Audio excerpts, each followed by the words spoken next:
Congress party में अध्यक्ष पद को लेकर बीते कई दिनों से पार्टी में मंथन जारी है। अशोक गहलोत के अध्यक्ष पद की रेस से बाहर होने के बाद अब इस रेस में शशि थरूर, मल्लिकार्जुन खड़गे और दिग्विजय सिंह का नाम आ गया है। शशि थरूर और दिग्विजय सिंह आज अपना नामांकन दाखिल करेंगे, जबकि मल्लिकार्जुन खड़गे के नामांकन पर अब भी कुछ संदेह है। पर सबसे बड़ा सवाल यह कि इस पद को लेकर राजस्थान में जो सियासी संकट शुरू हुआ है, क्या वो अब खत्म हो पाएगा?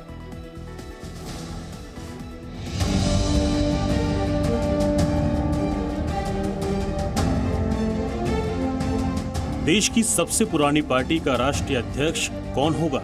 ये सवाल कांग्रेस के लिए हर बीतते दिन के साथ पेचीदा होता चला जा रहा है।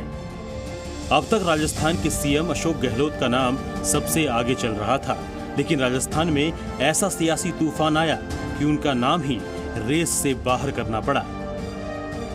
अगर आप अपने बच्चों को पैसे का पाठ नहीं सिखाएंगे तो पैसा कमाने के बाद में हो सकता है वो आपको ही बेच दें। सावधान, फ्रीडम ऐप को डाउनलोड करें, बच्चों को पैसे का पाठ कैसे पढ़ाना है सीखिए। अब सीएम गहलोत के रेस से बाहर होने के बाद नए नामों पर चर्चा तेज हो गई है।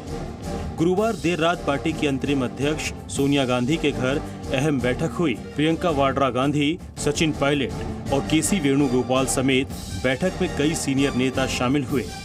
वहीं राहुल गांधी और राजस्थान के CM Ashok Gehlot video conferencing के जरिए जुड़े। इस बैठक के बाद आज शशि थरूर और दिग्विजय सिंह अध्यक्ष पद के लिए अपना नामांकन करेंगे। खबर है कि मल्लिकार्जुन खड़गे भी नामांकन भर सकते हैं। आज नामांकन भरने की आखिरी तारीख भी है। मैंने अध्यक्ष पद के चुनाव के लिए गांधी परिवार जी, नेहरू गांधी परिवार के साथ कोई चर्चा नहीं की है। जब उन्होंने कहा कि हर व्यक्ति लड़ सकता है तो लड़ रहा हूँ। मैं जितने भी सीनियर लीडर्स हैं सबके पास गया हूँ। 99.99% कांग्रेस जन उनको अपना नेता मानते थे, हैं और रहेंगे। एक और सोनिया गांधी के आवास पर ये अहम बैठक चल रही थी, तो दूसरी ओर कांग्रेस नेता आनंद शर्मा के घर पार्टी के G23 नेता इकट्ठा हुए थे। यहाँ भी पार्टी के सीनियर नेता कांग्रेस अध्यक्ष के चुनाव को लेकर गंभीर चर्चा कर रहे थे। कांग्रेस में चुनाव हो रहे हैं, जनतांत्रिक तरीके से, डेमोक्रेटिक तरीके से चुनाव हो रहे हैं, जिसका हम स्वागत करते हैं। हमने सोनिया जी को धन्यवाद दिया है कि आपने पार्टी में फ्री एंड फेयर चुनाव कराए हैं।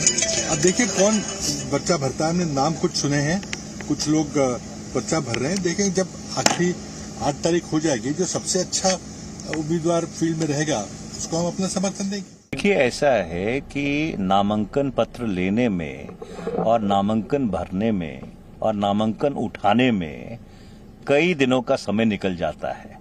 तो उक्त समय पर जो उक्त फैसला है वो लिया जाएगा, जिसको अंग्रेजी में कहते हैं in politics it is the preponderance of probability. अब अध्यक्ष पद के चुनाव को लेकर राजस्थान में जो सियासी संकट आया है, उसे लेकर भी पार्टी की चिंता बढ़ी हुई है। सीएम गहलोत के रेस में शामिल होने के साथ ही सचिन पायलट का सीएम बनना तय माना जा रहा था, लेकिन ऐन वक्त पर विधायकों की बगावत के कारण सीएम गहलोत अध्यक्ष की रेस से और सचिन पायलट सीएम की रेस से बाहर हो गए। सबसे बड़ा गद्दार पार्टी में सचिन पायलट है ना, जिन्होंने प्रदेश अध्यक्ष रहते हुए और सरकार गिराने चले गए अमित शाह जी के गोद में बैठ के मानेसर में हरियाणा सरकार की पुलिस के प्रोटेक्शन में उन्होंने सरकार गिराने का षड्यंत्र रचा। वेद प्रकाश सोलंकी गद्दार है या नहीं, वो सबूत दिए। वेद प्रकाश सोलंकी बीजेपी के प्रदेश अध्यक्ष सतीश पुनिया से मिल रहे हैं उस रात को, जिस रात वोटिंग हो रही जिला प्रमुख को, वो आपको सबूत दिए। 22 साल बाद कांग्रेस ने तय किया कि पार्टी का अध्यक्ष गांधी परिवार से बाहर का होगा और इसके लिए तैयारियां भी जोरों पर थी। लेकिन 22 साल बाद हो रहे इस चुनाव में भी कांग्रेस के लिए सब कुछ ठीक नहीं रहा। सीएम अशोक गहलोत को अध्यक्ष बनाने की बात हुई तो राजस्थान में पार्टी की अंदरूनी कलह खुलकर सामने आ गई। तो वहीं G23 की अलग बैठक होना ये बता रहा है कि अध्यक्ष पद की रेस आसान नहीं होगी। अब नामांकन के आखिरी दिन कौन कौन पर्चा भरता है ये देखना दिलचस्प होगा। रवि त्रिपाठी के साथ ब्यूरो रिपोर्ट, ज़ी मीडिया।